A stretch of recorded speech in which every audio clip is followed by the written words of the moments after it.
আল্লাহ রাব্বুল আলামিন আমাদের মুসলমান করেছেন, ঠিক না? আমরা মুসলমান হয়ে খুশি না? আর যখন চতুর্দিকে তাকিয়ে দেখেন যেখানে মুসলমান সেখানে জুলুম নিপীড়ন, ঠিক না? এই এর কারণ হলো আল্লাহ রাব্বুল আলামিন এই পবিত্র মহাগ্রন্থ থেকে আমরা আলাদা আলাদা হয়ে ছিটকে পড়ে গেছি, যার জন্য আমাদের এই সমস্যাগুলো হয়েছে, ঠিক না? The main speed of Islam and the knowledge, আমরা ইসলামের জ্ঞান থেকে অনেক দূরে চলে গেছি, কোরআনের জ্ঞান থেকে অনেক দূরে চলে গেছি, যার জন্য আমাদের সমস্যাগুলো সৃষ্টি হয়েছে, ঠিক না? এই জন্য সম্মানিত দিনী ভাইয়েরা, আমার সম্মানিত ভাইয়েরা, পদ্মার আলেমা ও বোনেরা, সেই কোরআনকে আমাদের জানতে হবে, কোরআন বুঝতে হবে, কোরআন শিখতে হবে। এই কোরআন দিয়ে আমাদের ব্যক্তিগত জীবন, আমাদের পারিবারিক জীবন, আমাদের সামাজিক জীবন এবং আমাদের রাষ্ট্রীয় জীবনকে সুন্দর করে সাজাতে হবে। এই কাজগুলো যদি আমরা করতে পারি, তাহলে মহান আল্লাহ রাব্বুল আলামিনের ওই পবিত্র কোরআনে দেওয়া শান্তির বিধান, শান্তি আমাদের সমাজে, আমাদের রাষ্ট্রে প্রতিষ্ঠিত হবেই হবে ইনশাআল্লাহ, লা শাক্কা ফিহি ওয়ালা রাইবা ফিহি। এতে কোনো সন্দেহ আছে ভাইরা আমার? এতে কোনো সন্দেহ আছে? সন্দেহ নাই। আল্লাহ রাব্বুল আলামিন বলেন, ওয়া ইযা কুরিআল কুরআনু ফাসতামিউ লাহু ওয়ানসিতু লাআল্লাকুম তুরহামুন। মহান আল্লাহ রাব্বুল আলামিন বলেন, ও দুনিয়ার মানুষেরা, যখন তোমাদের সম্মুখে আমার কোরআনে আলোচনা করা হয়, কোরআনের ব্যাখ্যা করা হয়, কোরআনের তাফসীর করা হয়, তখন তোমরা চুপ থাকবে এবং মনোযোগ সহকারে কান লাগিয়ে দিয়ে শ্রবণ করবে। কেননা আমি আল্লাহ রাব্বুল আলামিনের পক্ষ থেকে তোমাদের নিকট বৃষ্টির মতো রহমত বর্ষিত করব। সুবহানাল্লাহ। আল্লাহ রাব্বুল আলামিন আমাদের মতো রহমত করবে। এই চা খেয়ে খেয়ে সময় নষ্ট করলে কি রহমত আসবে? বলেন, চার দোকানে বসে থেকে, রাস্তায় বসে থেকে, বাড়িতে বসে থেকে রহমত আসবে? আল্লাহ রাব্বুল আলামিন এই রহমত যদি আমরা পেতে চাই, এই স্টেজের ভিতরে চলে আসতে হবে। আল্লাহ রাব্বুল আলামিন যেন আমাদের তৌফিক দান করেন, সকলে বলি আমিন। প্রিয় ভাই আমার, আমরা যে এখানে উপস্থিত হয়েছি, আমাদের উদ্দেশ্যটা কি বলতে পারি আমরা? উদ্দেশ্য হলো আমাদের দুনিয়ায় শান্তি এবং আখিরাতে যেন আমরা জান্নাত পাই, ঠিক কি না? আল্লাহ রাব্বুল আলামিন যেন এই ওয়াজ মাহফিলকে উসিলা করে জান্নাত নসিব করে, সকলে বলি আমিন। এই জান্নাতের জন্য তো আমরা আল্লাহ রাব্বুল আলামিনের পৃথিবীতে এত কষ্ট, এত পরিশ্রম, ঠিক কি না? আল্লাহ রাব্বুল আলামিন বলেন, ও দুনিয়ার মানুষেরা, তোমরা কোরআন শরীফ খুলে দেখো, সূরা তাওবার 111 নম্বর আয়াতে আল্লাহ রাব্বুল আলামিন ঘোষণা করেছেন, ইন্নাল্লাহা আশতারা মিনাল মুমিনিনা আনফুসাহুম ওয়া আমওয়ালাহুম বিআন্না লাহুমুল জান্নাহ।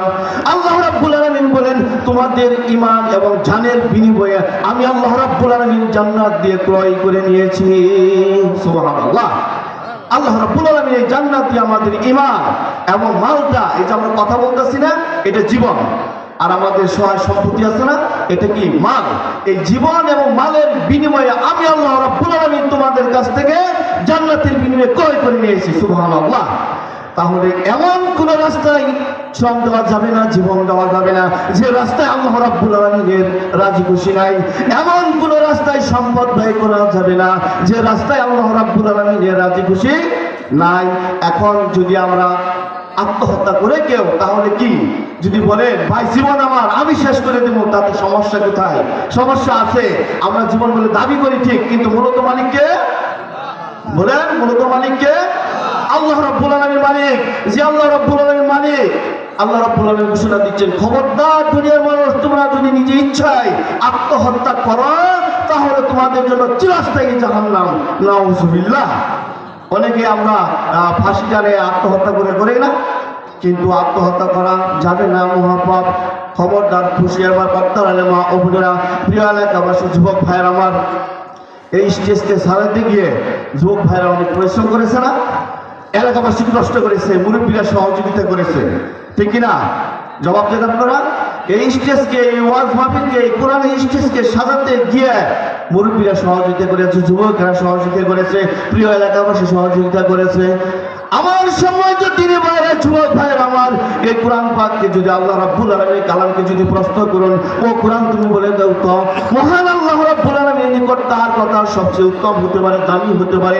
কোরআন সুন্দর করে জবাব দিচ্ছে, ওয়ামান আহসানু কাওলান মিম্মান দাআ ইলাল্লাহি ওয়া আমিলা সালিহান ওয়া ক্বালা ইন্নানি মিনাল মুসলিমিন।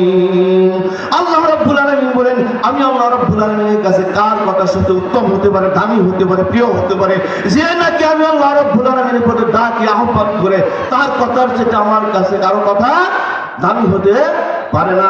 আল্লাহ রাব্বুল আলামিনের কাছে কামনা করছি যারাই নাকি এই ওয়াজ মাহফিলকে কোরআন স্টেজকে সাজিয়ে দিলাম, আল্লাহ রাব্বুল আলামিন যেন তোমাদের সকলকে আল্লাহ রাব্বুল আলামিন এর ভিতরে শামিল করে নেয়, সকল বলে আমিন।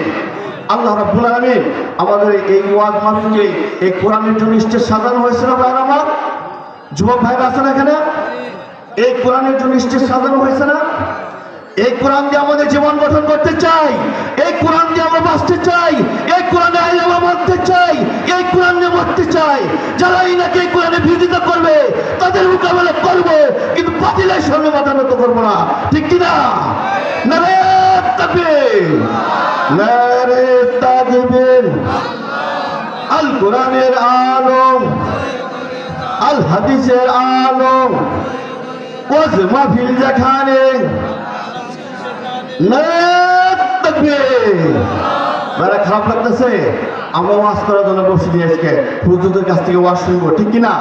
আমি আরেকটা কথা বলি, আমি শেষ করে নিচ্ছি। যুবক ভাইয়ের আমার, যুবক ভাইয়ের আমার, তোমাদের শরীরে যদি ইমানদার রক্তের প্রবাহন থাকে তাহলে কোন যুবক বাতিলের সামনে মাথা নত করবে না, ঠিক কিনা? ইমানদার যদি যুবক ভাইদের আরো বলছি, এই বর্তমান কঠিন অবস্থার পরিস্থিতিতে দেশের উম্মাকে, মুসলিম জাতিকে অধঃপতনের হাত থেকে উদ্ধার করার জন্য তোমাদেরকে হযরত ওমর রাদিয়াল্লাহু মতো শক্তিশালী ভূমিকা পালন করতে হবে, ঠিক কিনা? লিল্লাহি তাকবীর। ভাইরা আমার,